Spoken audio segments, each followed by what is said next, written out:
Good morning, my name is Arnaud Lequitcher. So this presentation is about our work on the classification model for the inference of spatial precision of OpenStreetMap buildings with intrinsic indicators. It was done with Ibrahim Medane Abdi and Ana Maria Olteanu Raymond.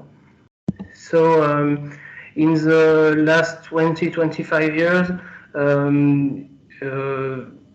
voluntary geographic information has taken an expanding role, and the OpenStreetMap project has been a pioneer in this in this trend, and it has become a very large project with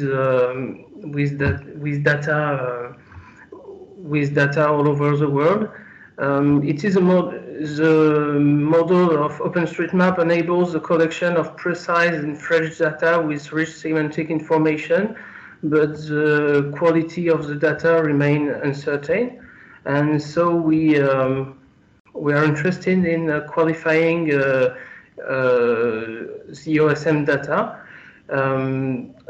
This can be done by comparison with reference databases, but it can also be conducted by intrinsic qualification that relies on data history, data contributors, semantic information associated to the data, and geometry of the features. So what is the interest of doing intrinsic qualification? Our goal in this study was to evaluate the geometric precision of OSM features with a machine learning method using only intrinsic indicators on the geometry of the features. So the intrinsic indicators on the geometry can be things like granularity, compactness. And the interest of this study is that it could lead to processes that can evaluate OSM data and then certify them to use them in operational context when no reference data exists. So the outline of this presentation. First, to conduct intrinsic qualification, we need to define a target measure that we will a target measure for quality of features, and define intrinsic indicators that will be that will help evaluate this target measure, and then we will give the settings of the first part of the study, which is the evaluation of shape precision by a classification method, and give the results. And then we will give details on the second part of the study, which is the study of transferability of the initial classification model, and detailed settings and results. So to conduct transferability, we took two study areas. So the first study areas is a rectangle in the department of Val-de-Marne in the Paris region of France, and this in this study area there are both densely populated cities with where buildings are strictly aligned along roads, and less densely populated areas, which can be suburbs or even the country, and where buildings can have different shapes and are not always as strictly aligned. The second study area is in the department of Gers, which is southwest of France. There are large areas that are sparsely populated, so with small villages and small and medium-sized towns. So it is it has several differences. There are several differences between the first and the second study area, and the second study area presents more zones with very small density. But there are also similarities between the two areas because they are from the same country and they are both non-coastal and non-mountainous area, and we maybe well, coastal and mountainous areas can have different characteristics. So first we will give details on our target measure. So to evaluate the quality, the spatial quality, and especially the shape quality of OSM features, we need a measure to evaluate how precise is the shape of an OSM building, and for that we chose the radial distance, which on which I will give some details here. So we used the radial distance between an OSM feature and its homologue in the reference database as a proxy for shape precision. So first we explain what the radial signature of a polygon is. So it is so if S is the linear abscissa on the polygon, the radial signature at point S is the distance between the center of mass of the polygon and the point of the polygon of linear abscissa S. And it is normalized such as that its L2 norm is equal to 1. And when the radial signature has been defined, we can compute the radial distance. The radial distance is the difference between the radial signatures of two polygons, and it is chosen such that it is minimal. That is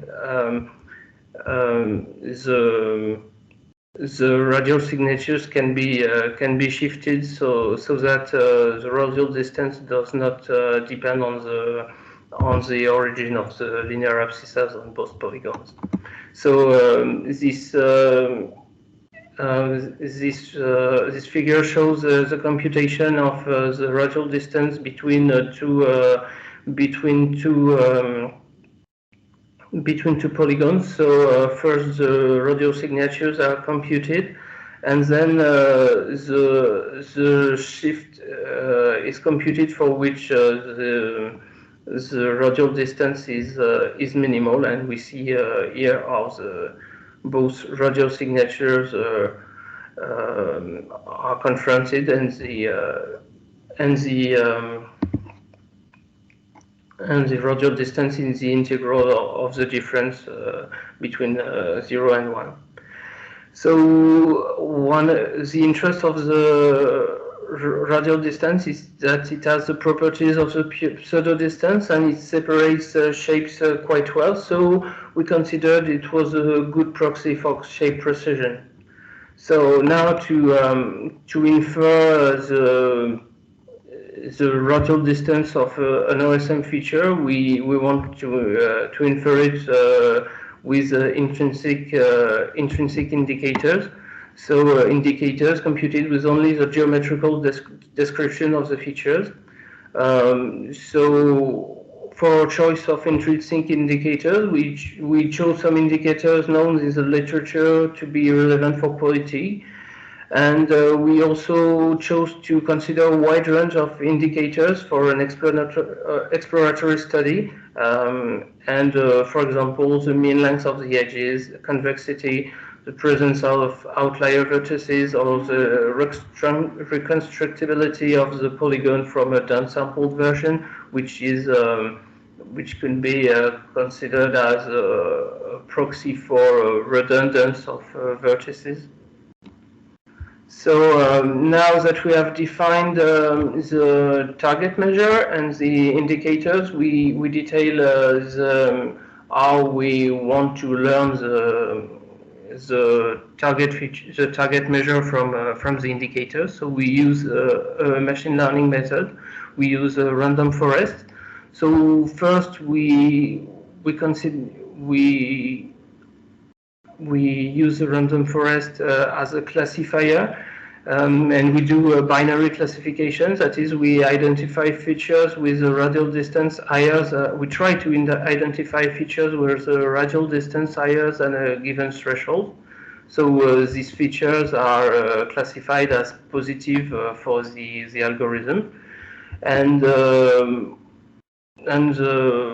we use a random forest as a classifier. That is a combination of several binary classification trees, and the mean of the tree's verdicts gives an inferred probability for a given feature of being positive. And then when we have these inferred probabilities, we need to choose a probability threshold to label OSM features as positive. That is with a high radial distance, and negative, that is with a low radial distance. And as we want to train and evaluate the method on the same set, we do a threefold cross-validation. And now we show the initial results of this study. So we use the receiver operating curve to visualize the results. So the ROC curve represents the performance of the algorithm for all probability thresholds. So for every threshold, it computes the true positive rate and the false positive rate. The true positive rate is the ability to find positive features, and the false positive rate is the proportion of negative features wrongly labeled as positive. So the best classification algorithm has a TPR of 1 and a FPR of 0. So the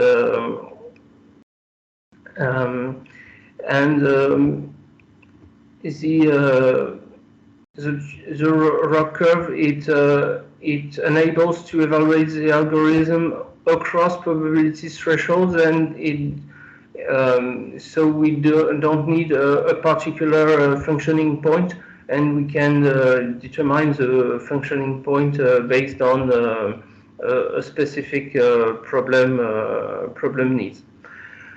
The area under curve measures the overall performance of the method. When the area is 1, the classifier is perfect, and a random classifier has an area under curve of 0.5.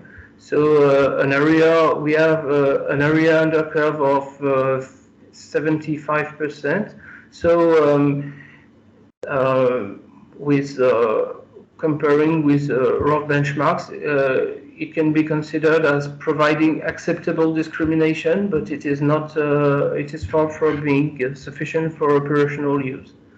So now we will explain how we studied transferability. So we want to study transferability to know how an algorithm trained on a given area performs on another area. It is especially important because here we have areas where there is a reference. There are reference data, but if we want to use our algorithm on a new area with no reference data, we need to use a method trained on a different zone. So it is important that an algorithm trained on a given area does well on another area. So here with our two study areas, we conduct 4 experiments, and we do So there are 4 algorithms, 2 trained on the first study area and 2 trained on the second study area, they are validated on both areas each time. So we do cross validations for experiments trained and validated on the same areas, and downsample training sets to ensure that all algorithms are trained with the same number of examples. So now we see the results, and we see that all four the performance of these are very similar for all 4 experiments. So it shows that it is possible to use an algorithm trained with control data on a new area, but these findings need to be confirmed with areas of other types, so mountains, coasts, and other countries. So as a conclusion, we showed that it is possible to infer shape precision with only intrinsic geometric indicators when we consider that as a classification problem. We show that it provides acceptable discrimination, but it is not sufficient for operational use. Algorithms trained on a given area, an algorithm trained on a given area can be efficient in a new area, but there are several improvement perspectives for work. So transferability needs to be checked for more diverse study areas, and here we only studied shape precision, but it is to have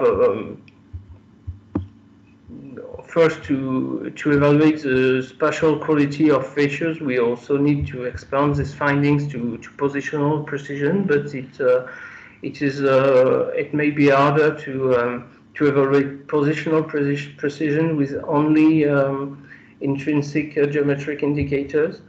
So we would want to use indicators that take contextual information into account. So how an object, a feature differs from its neighbors, or whether it is aligned with them. So these are the paths for improvement. Thank you for your attention.